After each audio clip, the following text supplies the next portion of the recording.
Good day. My name is Voglo, and I had planned to run a Titans of Steel tourney for some folks I know. Unfortunately, I didn't get enough entries. However, I didn't think it fair to just ignore the person who did apply, so I built this team and let him run against a randomly generated opponent. This video is going to be a collection of highlights, as well as my commentary on the way Titans of Steel Warring Sun works. I also uploaded an unedited video of the entire battle, if you wish to watch how it went down. Titans of Steel Warring Sun is a remake of an old freeware game which attempts to recreate the BattleTech tabletop game for the PC.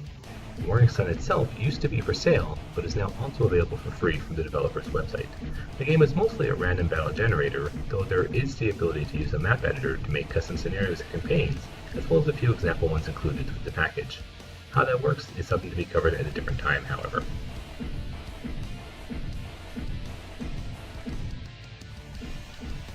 Unlike the BattleTech tabletop game, Titans of Steel is structured as a quasi-turn-based game. The way it works is that each second in battle is its own turn, and the commands that you give your Titans all have their own number of seconds they need to be performed with cooldown after activation. For example, the speed of a Titan determines how many seconds it takes to move from one hex to another, while a Titan's heatsink rating determines how many seconds it takes to dissipate one unit of heat. Titans can perform many actions at the same time, though there are still some actions that cannot be activated at the same time as another. Certain weapons cannot be fired if the associated weapon is being used for certain actions at the same second, for example. As the action stops, each second to perform whatever actions are queued to activate on those seconds, the whole battle doesn't flow in real time, as animations queue up to be performed in sequence, even though they would occur at the same time. Right now, the opposing teams are maneuvering to get into firing range of each other, so let's just skip forward a bit to the action. Now that the teams have gotten into at least visual range, they begin using their long-range weapons. The AI in Titans of Steel is meant to take the Titan's weapons and the pilot's skills into consideration and act differently depending on whether the unit is long, medium, or short range. However, as you should see towards the end of this battle, the system doesn't work as well as it should. Regardless, the AI is not all that bad and at least understands how to make use of each Titan's weapons and abilities.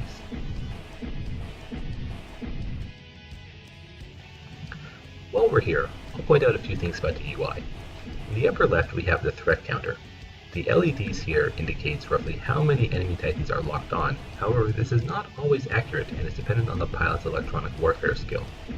On the right in the middle we have a quick reference for the state of all the weapons and equipment on the Titan. The upper batch shows the weapons mounted on the Titan, the middle four shows the state of the Titan's ability to punch or kick, the bottom batch are for all the installed equipment, and the very bottom pair is for the heat regulation system.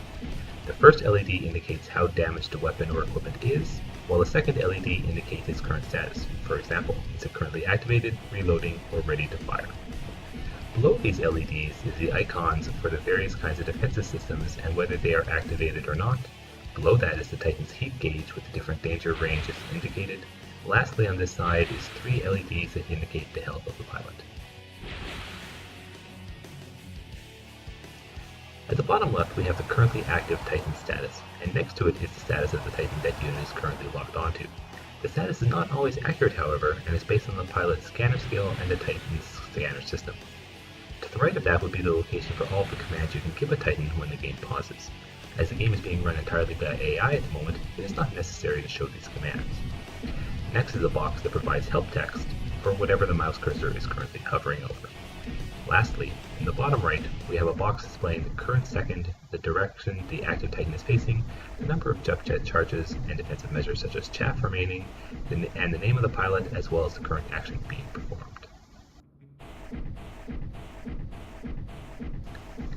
Let's fast forward a little further ahead. As mentioned earlier, the AI in Titans of Steel is supposed to take each Titan's weapon ranges into account. However, once in actual combat, the system seems unable to prevent the match from just being a gigantic jumble of mechs, always trying to step on top of each other because the movement commands are given without knowing where the other Titan is actually moving towards. One thing that is interesting in Titans of Steel is that the weapon trajectories are modeled, which can result in an attack hitting an ally or the terrain on a miss. And certain weapons can cause change to the terrain, such as starting fires that affect the heat buildup of any Titan standing there, or the accuracy of certain weapons that would travel through those hexes. However, I do not believe there are any weapons in the game that can actually change any of the hexes, so there isn't any way to destroy the terrain to suit one's strategy. Much like in Battletech, Titans have both armor and internal structure. Once the Titan's armor in an area is fully destroyed, any further attacks that hit that area hit the internal structure. These hits also have the chance to hit any weapons or equipment mounted in these areas, which can disable them, or in some cases, cause those items to explode and cause further damage. In addition to normal damage-dealing weapons, Titans can also equip weapons that affect the target's systems or pilot. For example, the neutron blaster deals damage to the enemy pilot directly, while flamethrowers or napalm missiles raise the target's heat rating while making it harder to dissipate it.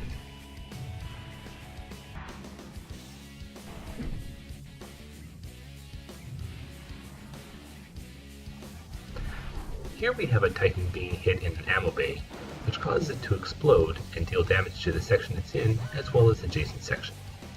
Massive damage taken, or a major system being damaged, can cause the Titan to risk being knocked down. The pilot needs to pass a skill check in order to keep the machine standing in such cases.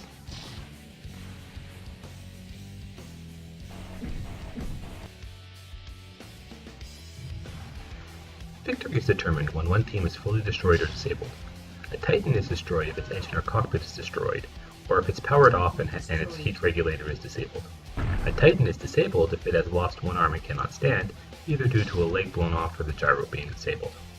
A Titan without a pilot, due to ejection or death, is also considered disabled.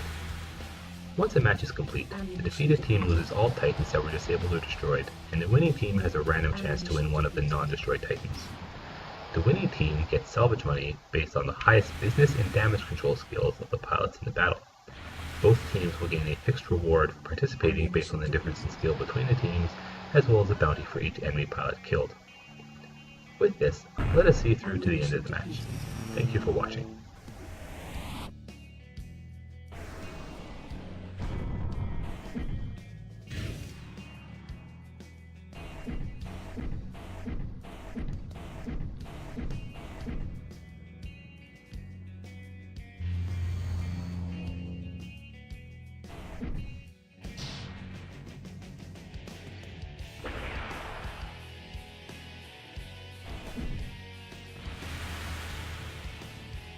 Ammunition depleted.